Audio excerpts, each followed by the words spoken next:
Welcome to SS TV5 ప్రేక్షకులకు నమస్కారం. ఏపీతో హైదరాబాద్ తెగిపోయిన బంధం.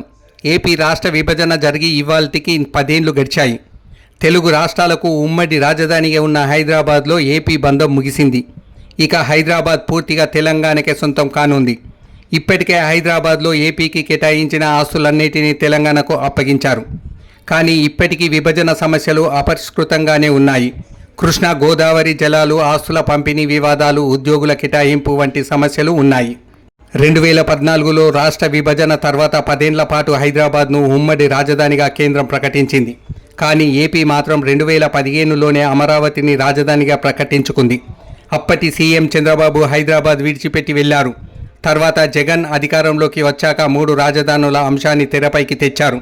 కానీ మరో 10 ఏళ్లు హైదరాబాదే ఉమ్మడి రాజధానిగా ఉండాలని రాష్ట్ర ప్రజలు కోరుతున్నారు.